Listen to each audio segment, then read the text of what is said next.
MP ticket announce చేసినాక చాలా మందికి కరీంనగర్లో తాతయ్య ఎవరో పెరచాల జగపతిరావు అంటే పెద్ద పేరు, పెద్ద ఇల్లు అందరికీ తెలుసు. కానీ యూత్లో ఇప్పుడు అందరు అడుగుతున్నారు వెల్చాల రాజేందర్ రావు ఎవరు, అసలు ఎక్కడికి వెళ్ళొచ్చారు అని. యాక్చువల్లీ ఏదైతుందో నాకు ఓన్లీ 62 సంవత్సరాలు కాబట్టి టెరిఫిక్ యూత్ ఫాలోయింగ్ ఉంది నాకు. సో యూత్ అంతా నా ఎంటబడి తిరుగుతూ ఉన్నారు బాగా. సో చిన్నప్పుడు కరీంనగర్లో నువ్వు ఎక్కడుంటుండే, స్కూల్కి ఎక్కడ వెళ్ళినావు? మిషన్ హాస్పిటల్లో పుట్టినా అని చెప్పిండ్రు. మన ఇంటి ఆపోజిట్ ఉండేది మిషన్ హాస్పిటల్ అని, అక్కడ డెలివరీ అయిందని చెప్పిండ్రు. సెయింట్ జాన్స్ స్కూల్లో చదివిన. సెయింట్ జాన్స్ తర్వాత ఇక హైదరాబాద్ పోవడం జరిగింది. అప్పటికే తాతయ్య వాళ్ళు ఎందుకో మొత్తం తెలుగు మీడియం చక్కర్లో పడ్డారు. పిల్లలందరినీ ఇంగ్లీష్ మీడియంలో చదివియద్దు, తెలుగు మీడియంలో మన మాతృభాష తెలుగు మీడియంలో చదివియాలని ఆడ తెలుగు మీడియంలో వేసిండ్రు. మేము అశోక్ నగర్లో ఉండేటప్పుడు అక్కడికి దగ్గరలో కేశవ్ మెమోరియల్ స్కూల్ అని ఉండేది, దాంట్లో తెలుగు మీడియంలో జాయిన్ చేసిండ్రు 7వ తరగతి నుంచి. సో నీ స్కూలింగ్ మొత్తం తెలుగు మీడియంలోనే అయింది? ఆ స్కూలింగ్ తెలుగు మీడియమే. నా ఇంటర్మీడియట్ కూడా ఆలియా జూనియర్ కాలేజ్లో తెలుగు మీడియమే. ఇంటర్మీడియట్ తర్వాత ఢిల్లీ పోవడం జరిగింది. ఫస్ట్ టైం జీవితంలో ఇంగ్లీష్ పుస్తకం చదవడం, ఇంగ్లీష్ సబ్జెక్ట్ చదవడం. ఢిల్లీకి పోయినప్పుడు ఒక పెద్ద సమస్య వచ్చి పడ్డది. నేను హిస్టరీ ఆనర్స్ చేసిన, గ్యాంజెస్ రివర్ అని మా లెక్చరర్ చెప్తా ఉండే. గ్యాంజెస్ రివర్ ఎక్కడుంది ఇండియాలో అని నేను పరేషాను. ఎందుకనంటే నేను చదువుకున్న తెలుగు బుక్లో గంగా నది అని ఉండేది. గంగా నదిని ఇంగ్లీష్లో గ్యాంజెస్ రివర్ అంటారని నాకు తెలియదు. సో అట్లా స్టార్ట్ అయింది నా ఇంగ్లీష్ ప్రయాణం. ఇక ఒక కథ ఎప్పుడు అందరు చెప్తారు, అంటే ఒక మెమరీ. నువ్వు ఢిల్లీలో ఉన్నప్పుడు, నువ్వు కాలేజ్కి వెళ్ళినప్పుడు ఇంత షై ఉంటుండే, ఫుల్ చేంజ్ అయిపోయి మళ్ళీ కరీంనగర్కి వచ్చినాక ఉస్మానియా ఎంబీఏ చేసి నువ్వు యూత్ కాంగ్రెస్లో జాయిన్ అయ్యి అంత షై పర్సన్, రిజర్వ్డ్ పర్సన్ నుంచి ఎట్లా కాంగ్రెస్ పాలిటిక్స్ ట్రాన్స్ఫర్మేషన్ ఎట్లా అయింది నీ పర్సనాలిటీలో? ఇప్పుడు షయ్యే ఉంటే, యూత్ కాంగ్రెస్లో ఉన్నప్పుడు కూడా షయ్యే ఉంటే, అంత అగ్రెసివ్గా ఏమీ లేకుంటుంటే మిమ్మల్ని చూసి కొంత అగ్రెసివ్ ఉండాలి అని నేర్చుకున్నా. మీరు కరీంనగర్లో ఉన్నప్పుడు తాతయ్య ఎమ్మెల్యే ఉండే కదా ఇక్కడ? నేను కరీంనగర్లో ఉన్నప్పుడు ఫస్ట్ ఎలక్షన్ తాతయ్య పార్లమెంట్కి కొట్లాడినరు 1971లో. అప్పుడు తెలంగాణ ఎడ్యుటేషన్ టీపీఎస్ అని తెలంగాణ ప్రజా సమితి అనే పార్టీ ఉండే. తాతయ్య ఆ పార్టీలో ఉండే.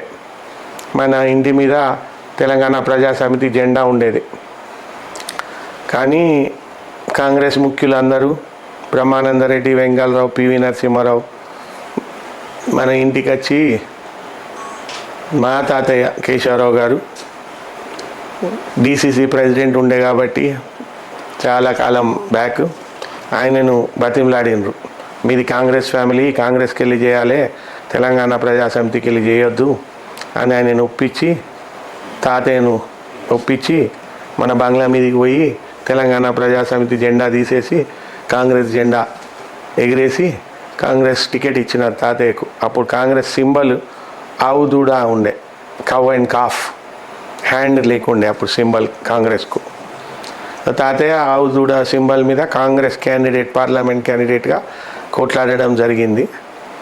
తాతయ్య మీద తెలంగాణ ప్రజా సమితి క్యాండిడేట్ ఎం సత్యనారాయణరావు అని, ఎంఎస్ఆర్ అంటారు. He's grown a very big leader later in Congress. AICC general secretary అయినారు, పిసిసి ప్రెసిడెంట్ అయినారు, మంత్రి అయినారు. నువ్వు గెలిస్తే కరీంనగర్ మహిళలకి ఏం చేద్దాం అనుకుంటున్నావు? నేను మహిళలకు ఏదైతుందో ఎప్పుడూ కట్టుబడి ఉన్నా.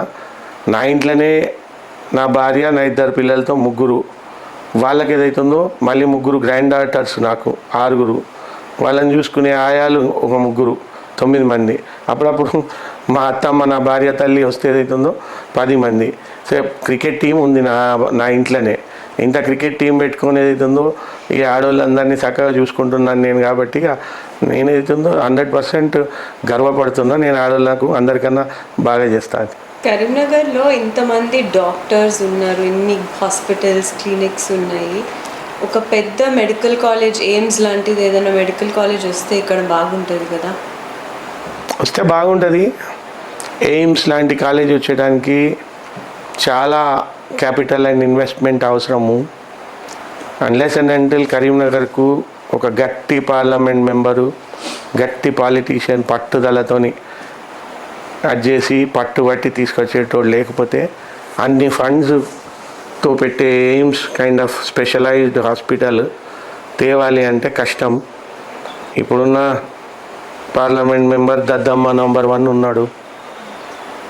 వాడికి ఇవ్వమంటే నా రాదు, ప్రణాళికలు వేయలేడు, హిందీ రాదు, ఇంగ్లీష్ రాదు. కాబట్టి ఏదైతుందో ఎయిమ్స్ లాంటి హాస్పిటల్ తేవాలన్న భావన ఉండదు. దానికి ఏ రకంగా ప్రణాళిక వేసుకోవాలి, ఎవరెవరిని ఎట్లెట్లా కన్విన్స్ చేయాలి, ఎట్లా పట్టుదలతో సాధించాలి అని చేయలేకపోయినాడు. నన్ను కరీంనగర్ ప్రజలు ఆశీర్వదిస్తే నేను మొండి వ్యవహారము.